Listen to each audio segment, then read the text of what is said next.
তো বন্ধুরা, দেখতে পাচ্ছেন আমার হাতে কি? এটা হচ্ছে পনির। তো আজকে আমাদের নিরামিষ, তাই আমি পনির বানাবো।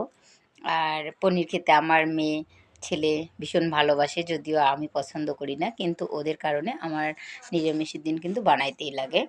আর এমনিতেও ছেলে তো কোনো মানে মাছ মাংস আমিষ খায় না। আর মেয়ে একটু খায়, তবুও অত মানে ইন্টারেস্ট নেই। আমার কিন্তু মাছ মাংসর প্রতি ভীষণ ইন্টারেস্ট। তো এই যে পনিরটা দেখতে পাচ্ছেন, পনিরটা কিন্তু ভীষণ শক্ত হয়ে গেছে, একদম আইস জমে গেছে, পাথরের মতো হয়ে গেছে। তো অনেকে টেনশন করে যে এটা কতক্ষণ আমি ঠান্ডা করব। হয়তো ঝটপট কারোর দরকার থাকে যে দোকান থেকে নিয়ে আসলাম, আর নিয়ে আসার পরে আমি হচ্ছে তাড়াহুড়ো করে রান্না করব। তো সেক্ষেত্রে একটু টেনশনে হয়, কারণ যেহেতু বেশিরভাগ সময় আমরা হচ্ছে ডিপ ফ্রিজে রাখি এই পনির।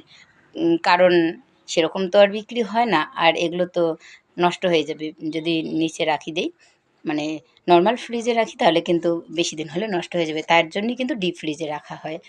তো অনেকে টেনশন করো না যে আমি দোকান থেকে নিয়ে আসলাম, এক্ষুনি রান্না করব, এরকম হচ্ছে আমি কাটবো কীভাবে আর বানাবো কীভাবে। তো তাদেরকেই বলছি, টেনশনের কোনো কারণ নাই। এটার একটা খুব সহজ পদ্ধতি আছে, সেটাই আপনাদেরকে আমি দেখাচ্ছি। তো চলেন দেখা যাক। তো দেখেন, আমি কিন্তু কড়াইতে জল বসিয়ে দিয়েছি, আর সেখানে হচ্ছে আমি পনিরটা দিয়ে দিলাম। হয়তো গরম জলে রাখলেও কিন্তু হবে, তো কিন্তু আমার অত সময় নাই, তাই আমি এখানে একসঙ্গে গরম করব।